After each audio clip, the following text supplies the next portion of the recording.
ايه الحكايه يا هندسه؟ النهارده كده معانا عربيه نيو تيجو. العربيه دي نازله من 2017. كان فيها بعض المشاكل في الماستر. العربيه بتيجي تدوس فرامل على المفاجئ، الماستر ما بيسعفكش.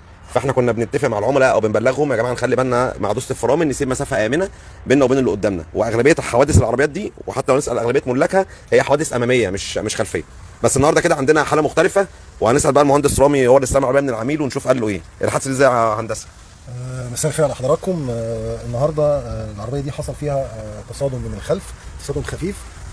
قائد المركبه ما قدرش ان هو يسيطر على العربيه، ادت الى تصادم في الكتل الخرسانيه، عملت مشكله في فرده الشاسيه الشمال، وعملت تلفيات في الجنب اليمين بالكامل.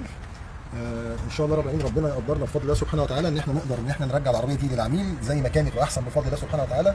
وان شاء الله يا باشمهندس عبد الحميد ربنا يكرمك وتقدر تعمل الموضوع بتاع مصر الفرامل ونحافظ على العربيه بعد كده ان شاء الله. طب انا المعلومات اللي دي من اسهل العربيات تضرب الباكات، الكلام ده صح ولا ايه؟ بص، هو موضوع الايرباجات ده في كل العربيات، بس هي القصه بتبقى فرق الكبسوله موجوده في انهي جزء في العربيه. تمام. هي التصادم حصل في الجزء اللي فيه الكبسوله بتاعت العربيه، فادى الى فتح الايرباجات.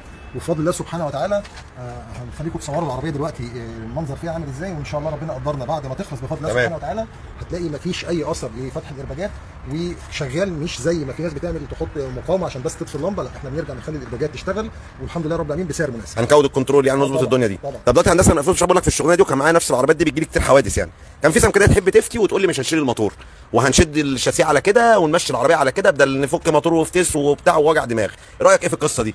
بس بما يرضي الله. بما يرضي الله، بس اسمح لي انا معلش اتحفظ على لفظ بيفتي، وكل واحد ليه وجهه نظر.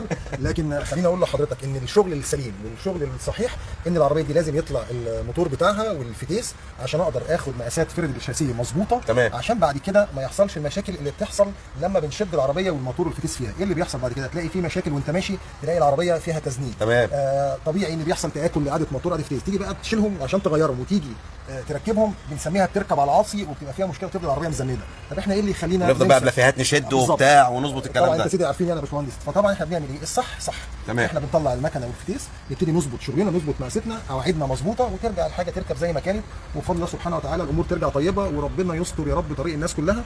صحيح عايزين نشتغل بس مش على حساب ارواح الناس. طب سؤال اخير يا هندسه، دلوقتي احنا كنا زمان لما بيجي لنا عربيه زي دي كنا بنستنى يجي لنا عربيه شبهها عشان ناخد المقاسات. انت بقى الستاندرد بتاع الشغل ده موجود عندك بالمزوره ولا مش موجود؟ بفضل الله سبحانه وتعالى يعني الحمد لله ربنا يديم علينا نعمه. لا يعني انا هقول كلمه يعني ممكن الناس تهزر وتتريق عليها. لا ده كلام مهم على فكره. انا اسلم العربيه دي على ميزان ليزر. تمام، يعني احنا مش هنستنى يجي لنا شبهها وناخد مقاساته. لا الكلام ده ليه كده؟ المقاسات موجوده يعني. لا احنا مش ناس هواه بفضل الله سبحانه وتعالى يعني. تمام يعني. العربيه ليها مقاساتها، وبفضل الله سبحانه وتعالى اتحدى بيها يدخلوا بيها توكيلاتها ويشوفوا الوضع عامل ازاي. الله ينور يا هندسه، ربنا يبارك لك يا رب. بجد الله ينور عليكم. شكرا ربنا لك. يبارك لك يا هندسه. ربنا يستر شكرا يا طريقك. باشا. مع السلامه.